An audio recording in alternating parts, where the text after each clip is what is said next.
Hello and welcome back to my channel. The reason I'm chuckling away at myself is because I've just filmed the whole introduction to then realise I never pressed record. So this is actually take two.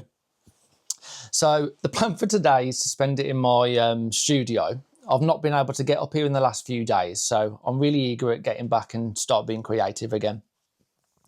But you know, when we have every intention of just starting something, well, I had a clear idea in my mind what I wanted to do.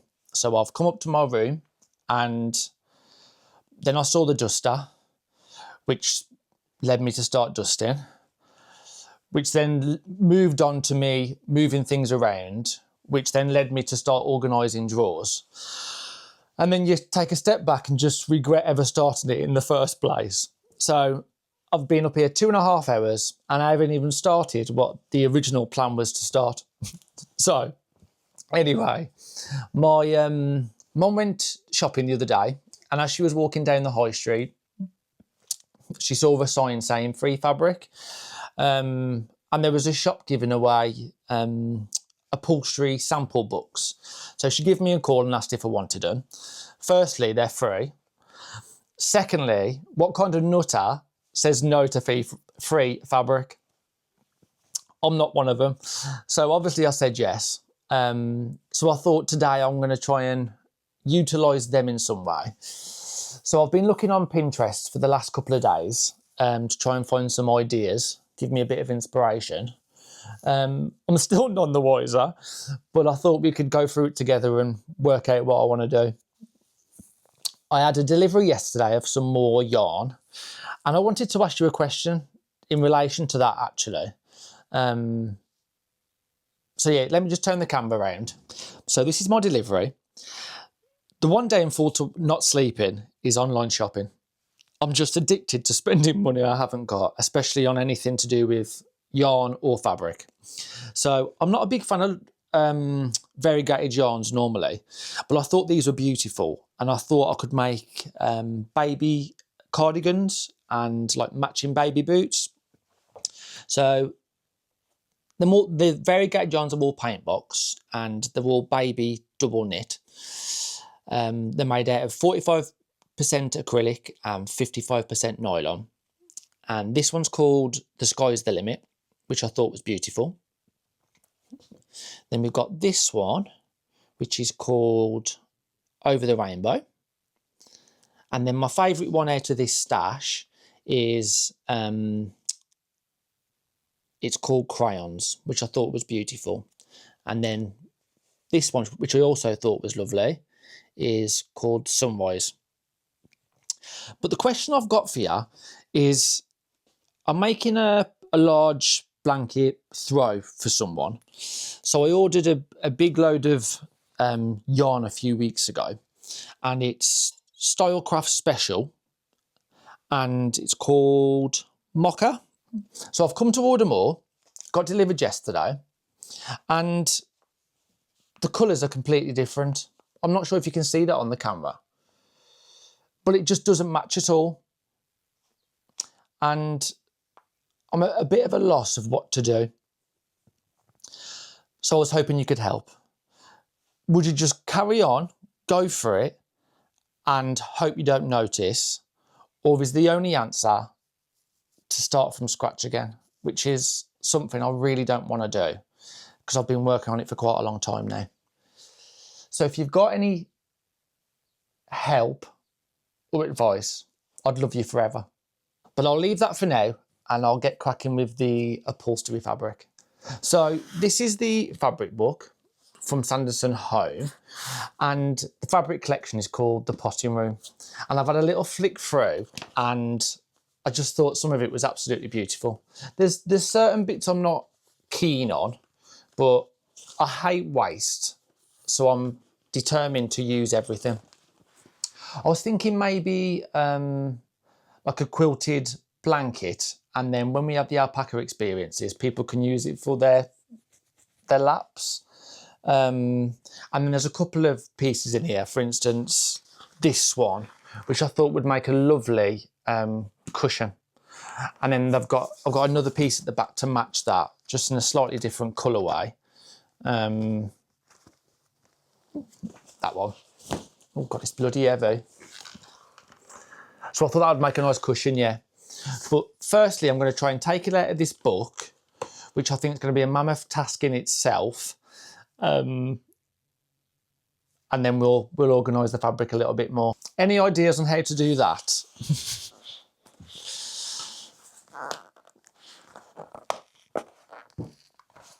I've got no strength, you see, so I'm going to struggle, I think. You probably all screamed down the camera at me, knowing exactly what to do. Oh, I've done it. Let's have a look. I can't believe they'd just throw these to landfill. It baffles me. Now, how do I take the staples out? Do I have to...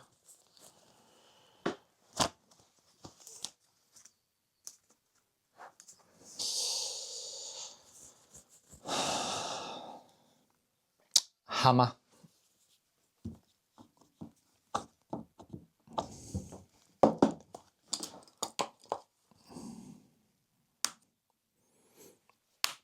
What are the flame?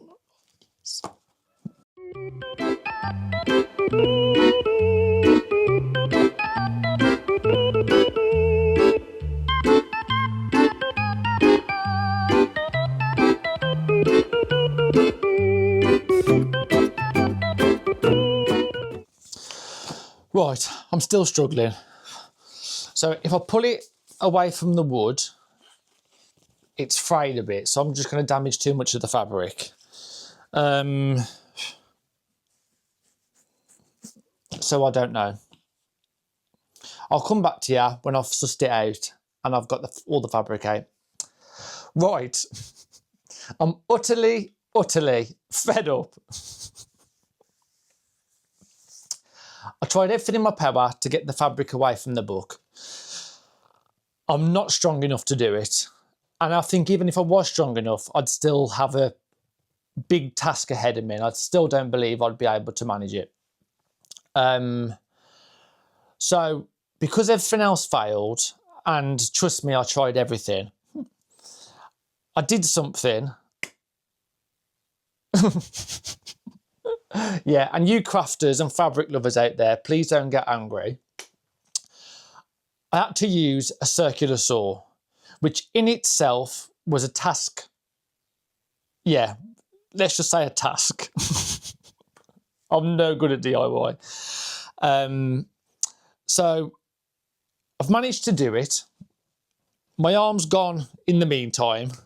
So this is no longer in use. So I've now got the job of taking the paper away from the fabric. And let's just say, I now know why they end up in landfill. Because I'm that close. Sod the environment. I'm joking. So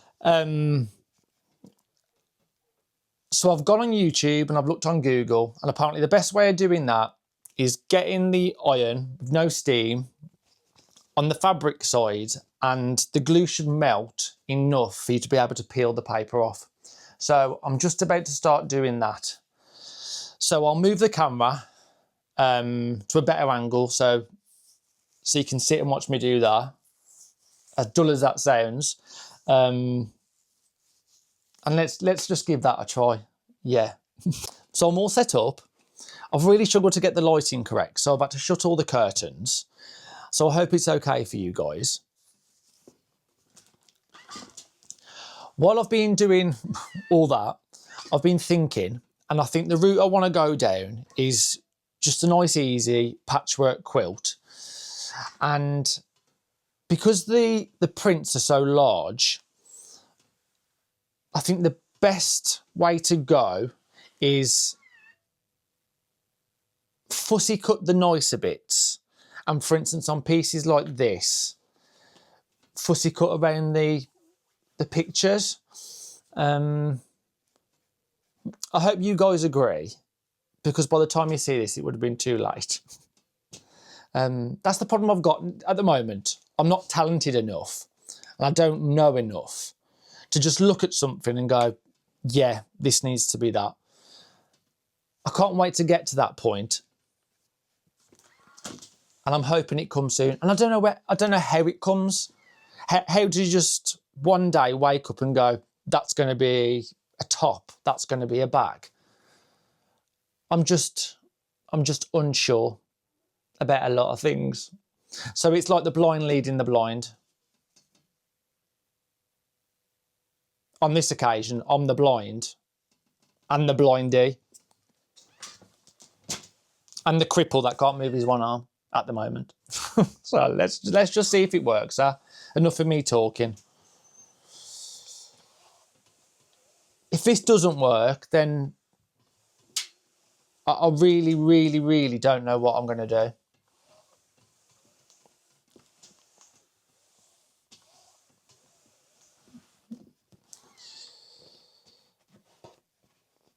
Oh my God, it's working, it's working. But, oh, I love you, YouTube. It's worked. It's worked.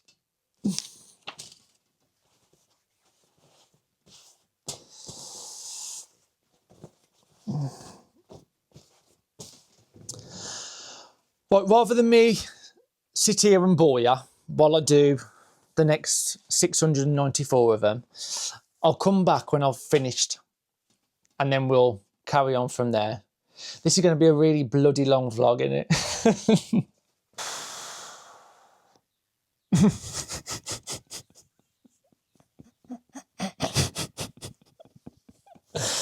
Well, I'm back and I've finally done them all.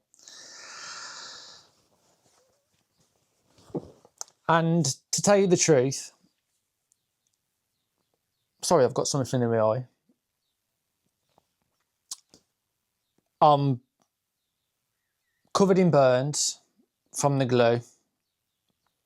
It's took me what feels like a lifetime.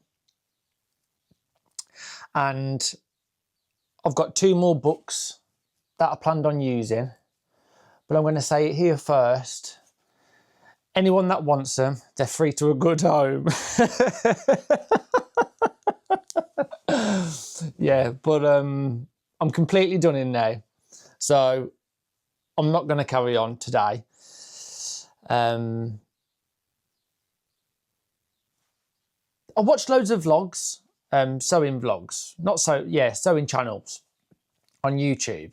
And they always make it look so easy and so tranquil and calm. And it's either edited so much that you can't tell what's going wrong, or they're just incredible people. Because I don't know how they do it.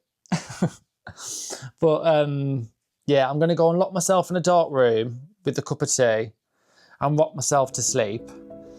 And I'll see you in a sec.